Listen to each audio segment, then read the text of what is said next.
and welcome to Late for the Party on YouTube. I am your host, Harry Labrea, aka Cubba Boy, the Modern Marvel. We're going to get into an all points acquired.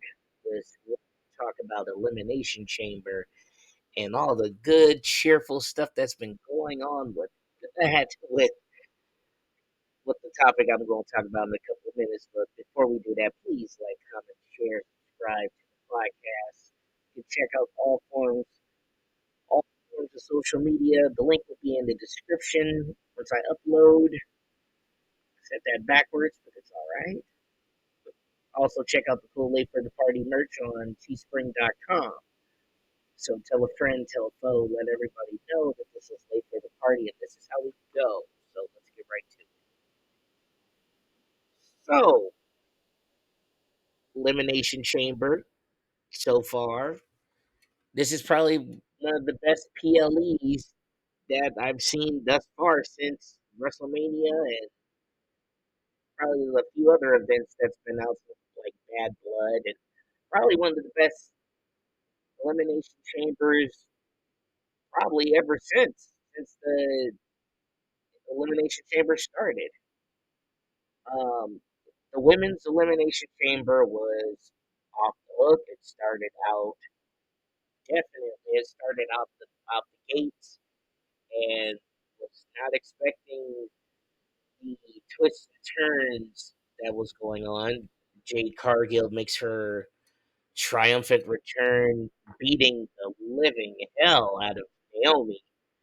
Which honestly, it's we're contemplating like how is this gonna look? I mean, it's interesting that Bianca is sitting there screaming, crying her butt off. She's done an astounding job to make it believable. Like, oh my god, what is she doing? Jade was stomping her out, beating her down, kicking her head up against the cage.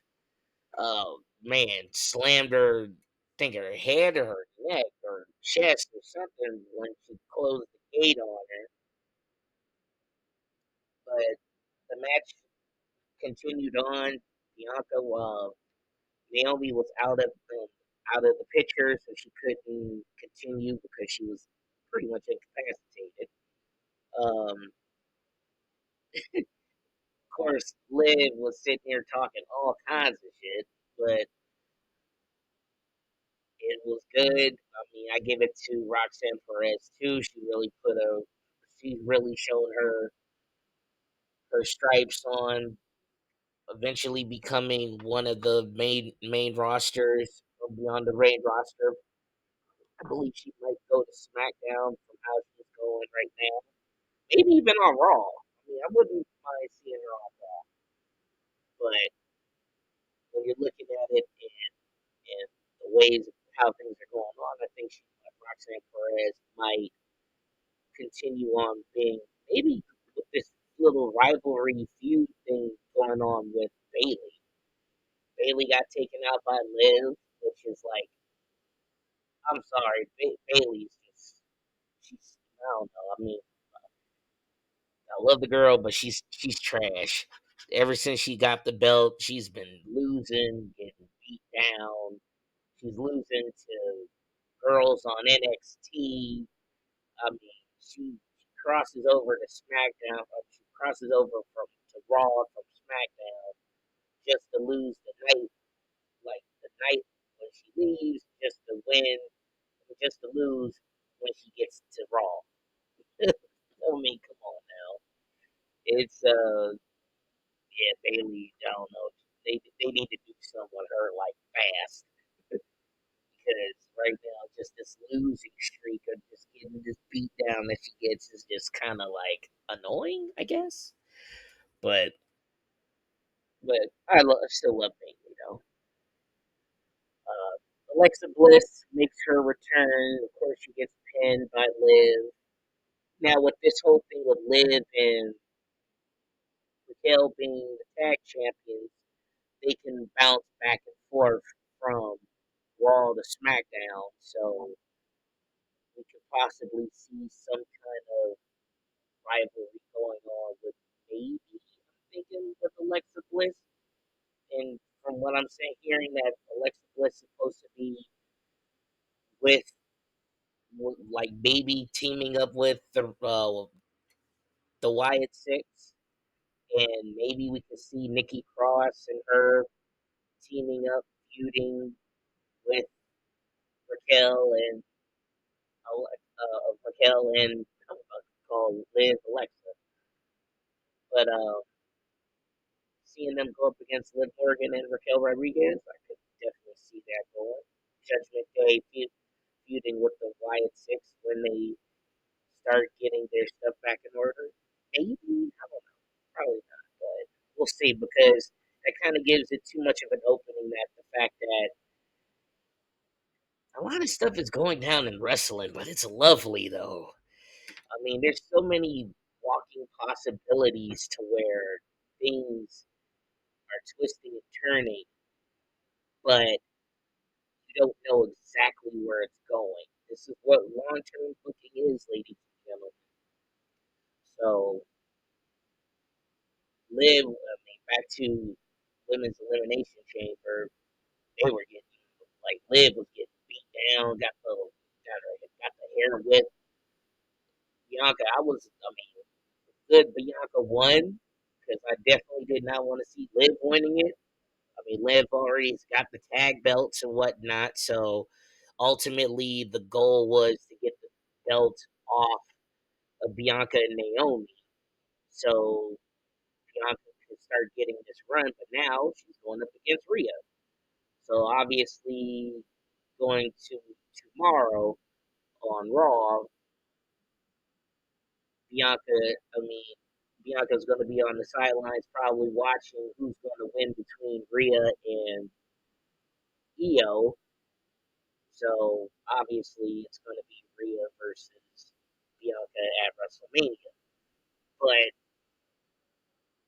and they're both faces, so somewhere along the lines, I think a lot of speculations coming up about where Bianca still possibly could be the reason why, like Bianca could still be the reason why Jade Cargill was hurt in the first place. But we saw the beatdown that she did to Naomi at the beginning of the chamber match. So we don't know. I mean, it's just seeing how she didn't come back out to beat up Bianca or anything like that. So there's more going on. So we still got about 7 weeks to find out before we finally get to WrestleMania to find out who and what is going on. But a lot of keys are about to a lot of keys are gonna start playing. So we just gotta start watching out and seeing how everything's gonna start formulating. So right now, so what we obviously it looks like is Bianca versus Rhea, and we got Gunther versus Jay. So I mean, it's going to be an interesting scenario. I mean, there's going to be some stuff going on. I'm pretty sure, but it's going to be crazy. That's all.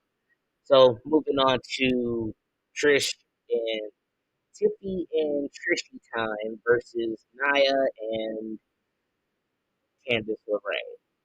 Of course, it was a match. It was good seeing Trish Stratus doing her thing, and of course, I already knew that it was going to be the baby faces. Did anybody notice that when at the last part of the match where it looked like Trish got kicked out of the ring by Tiffany Stratton. Like she just like kind of like booted her out of the way. I don't know if that was supposed to be an accident or I think it was she was probably under the impression it was Candace or something to where like she just started kicking her out of the ring. But uh, Tiffany and Tiffany and Tiffany Stratton and Trish Stratus did get the win. So that was that was just a layup for them, honestly, which was good enough. So um, yeah, I'm trying to think. Did I miss any other matches or anything? Because it just was it just me because I think the Elimination Chamber. I mean, because it was Tiffany Stratton and it was Tiffany and who else was wrestling that? Like it was such a blur. Yeah, like it was like Kay, Bianca, Tiffany. Who else wrestled that night?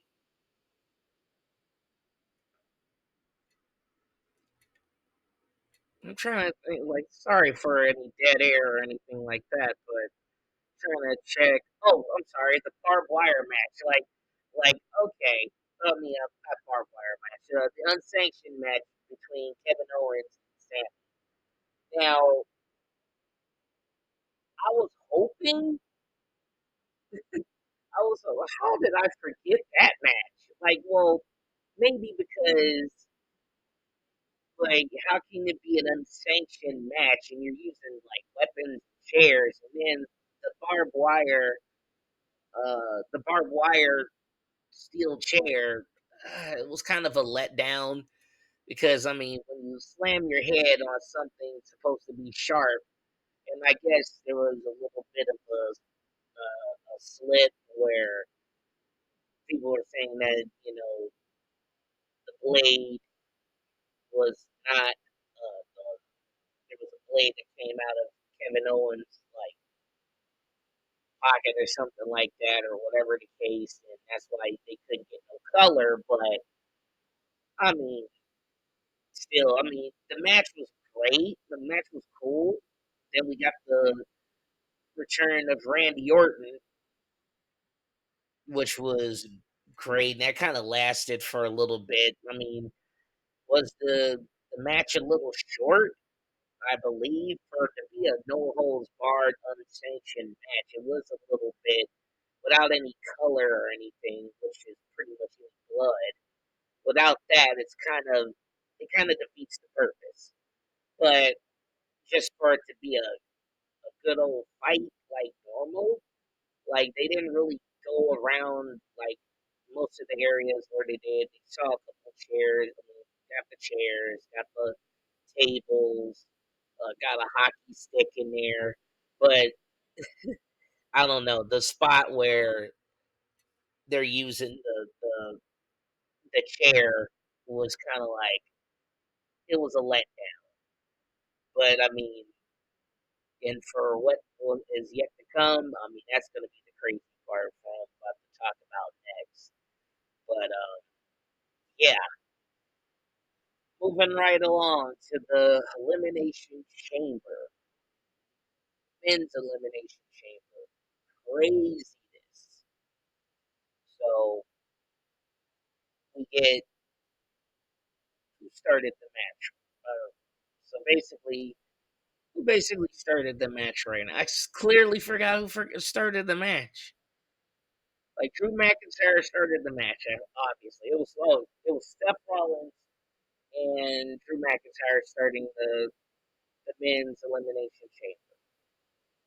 So of course, I love how CM Punk was sitting there like really ragging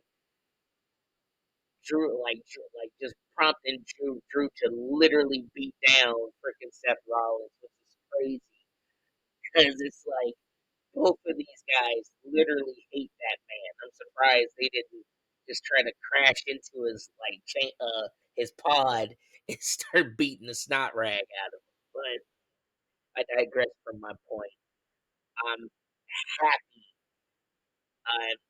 It sucked because I thought Drew would have stayed a little bit longer, but that's where his pride gets in, and that's where his pride gets in the way of things. He gets eliminated by Damian Priest. Damian Priest unceremoniously gets taken out by Drew, which pretty much gave an opening to Logan Paul, who honestly I don't really care for too much, but I do understand that this cat is very, very talented and very dangerous at that. That where he could be if he's on the trajectory of being like that asshole wrestler to where like he doesn't have enough hate. He's just an asshole. Like he could like I could see Logan Paul being on that vibe of an MKF being a talent, very talented, very good, but just so much so unlikable to where you could just want to punch him in the face type deal. So but still, like I'm glad that CM Punk he did get a slap in on him, which was good too. But I'm glad that he did eliminate him as well. So now it's just like the final two, no, the final three, which was CM Punk. Like so, Drew is eliminated, Priest is eliminated, and Logan is eliminated. So the only three left is Seth, CM Punk, and John Cena, who was the final one to get out of his pod to where the little face off between John Cena and CM Punk is very like reminiscent to like their feuds back in the day, which honestly John Cena moves in with a handshake. Freaking CM Punk runs in and gives him a hug. Then they start getting into it.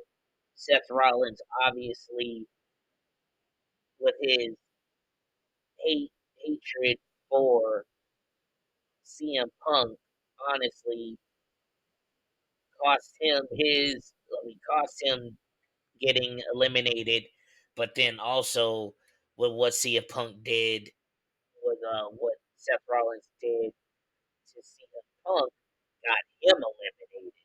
I'm just speeding along because I know ultimately freaking he gets put in the STF. Freaking John Cena puts CM Punk into the FTF after getting a curb stomp after being halfway out of the ring. But before CM Punk, before Seth Rollins could get out of the chamber, he drops a curb stomp directly onto the step, onto the I guess it's the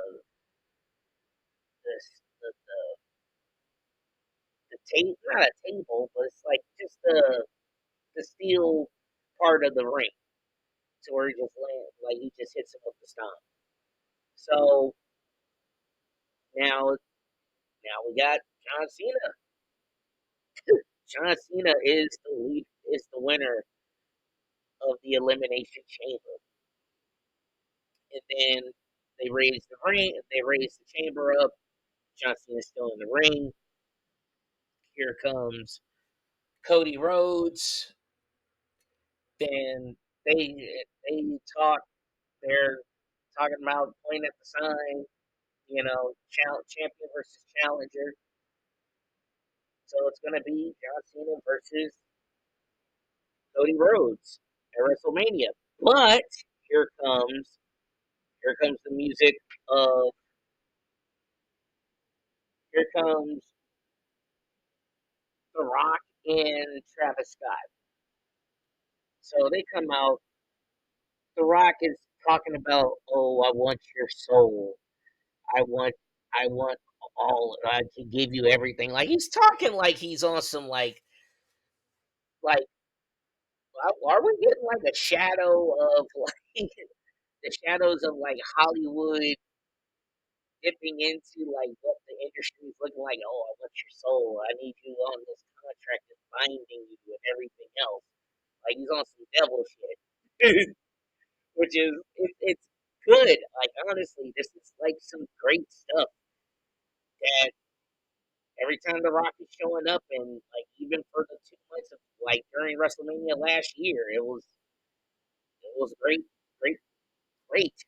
I mean, I was there. We were there for the one up in when he was there in Arizona for SmackDown and whatnot. And The Rock is just making headlines. This is going to be interesting, but obviously he wants Cody's decision. Cody just breaks it down and says, "Hey, no." He didn't just say no, but he was like, "No, I'm doing this. I sold my soul already to the people. The people, this ring. Hey, Rock, go fuck yourself." Which honestly, I was I was like, "Holy shit!" They didn't block that out. They didn't bleep shit. They didn't do nothing. They let the f bomb drop, which was like, "All right, okay, that's great." John Cena sitting there all like, "Oh, see that," like just rooting on for him and whatnot. And then next thing you know, he's like, give him a handshake, give him a hug. Then you see John's face just change, like he looked so like no, like the soul just got sucked out of him, and then all of a sudden, I'm gonna call himself Dwayne now. He ain't The Rock no more. He's Dwayne. Dwayne, the final boss. He literally does the slick slit, and then he just gives himself the hand to just drop him at that point. And John Cena kicks him in the nuts, kicks Cody in the nuts, starts beating him down his dad's Rolex, and pretty much that's the gist of it. It's just a beating, hits him with the belt. Oh man, it was crazy. I was going off. That mess was nuts. So, but craziness, it's crazy, dude. I'm The Rock and John Cena. They are an holy alliance. They are I haven't seen this kind of heel turn in a long time. Not a lot of people were saying that they were expecting it. Like, oh there nobody was expecting John Cena to do a heel turn.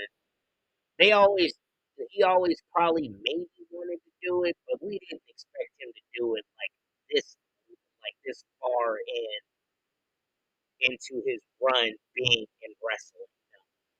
At his final run with the company. Maybe you feel like, if the Paul Levesque era was around the time where he was still wrestling, then maybe we could have gotten it around that time before like Roman became a thing.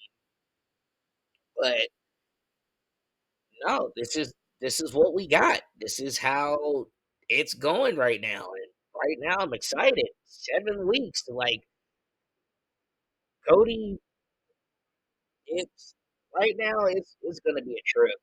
Right now it looks bleak for Cody Rhodes right now. And we're talking about 7 weeks till WrestleMania. And right now, just seeing how it's stacked up that Cody versus John Cena, but word around the campfire that the special guest referee is supposed to be The Rock. If that is true and nothing else gets in the way, there's only two outcomes that this could end. John Cena becomes John Cena becomes the corporate champion of The Rock, and then he gets his little run. Like he obviously is not going to retire. Not just yet. He might retire maybe at SummerSlam,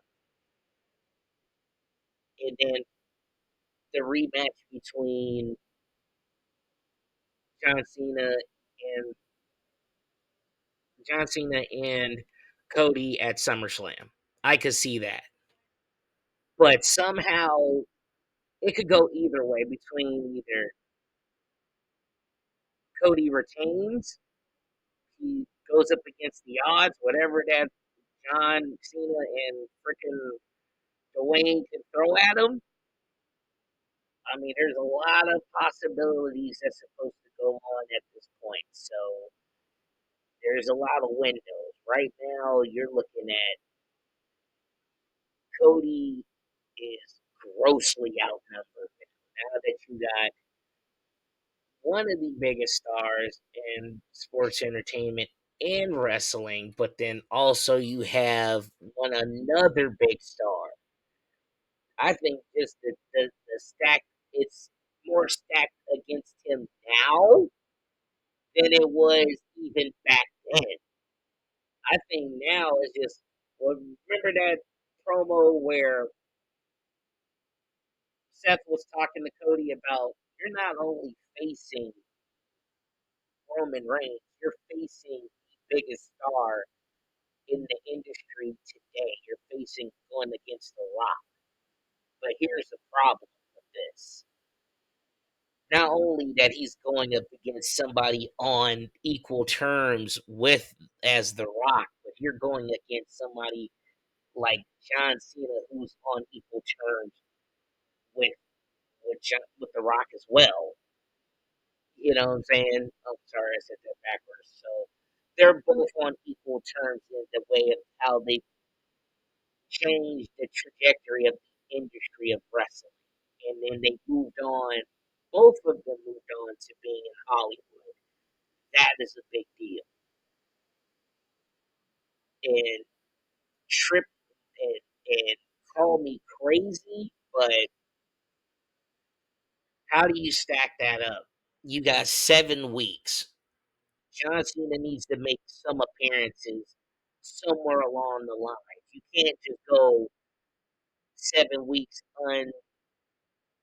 both John Cena and The Rock got to show up either to Raw or SmackDown or both somewhere along the lines.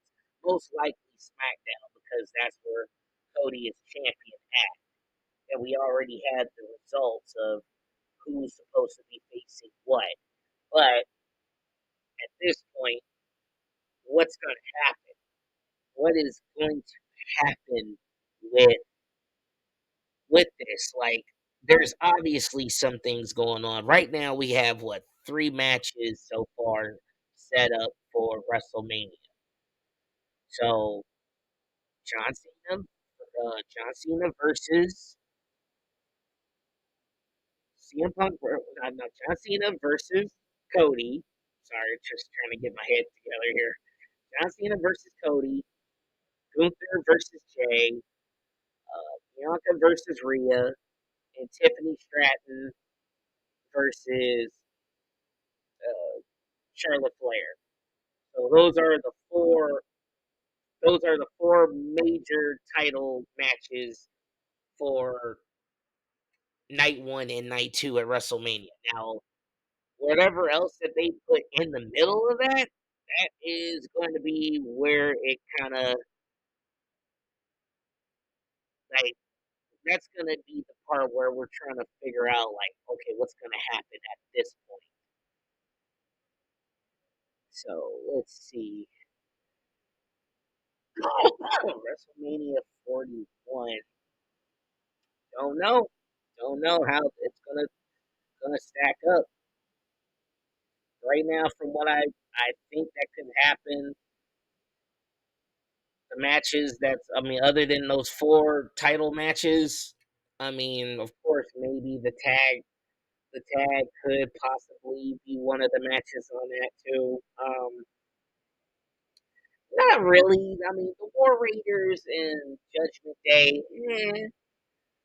I definitely wouldn't mind seeing Braun Breaker. I mean, but Braun Breaker, I mean, maybe being in a triple threat between AJ Styles and Finn Balor. Okay, I can see that. I can see a match going on with that. That would actually look pretty good too. So, let's see. Damian Priest obviously getting some kind of traction between him and Drew McIntyre. I mean, we're obviously something's gonna lead up to is gonna lead up to that.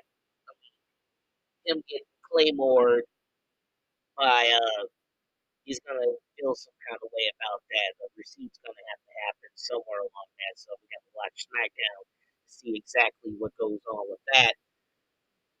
Uh, it's gonna be a trip, bruh. Now, CM Punk, obviously, that's another thing. CM Punk could possibly call in this favor. What is this favor? What is the favor that Punk has up his sleeve?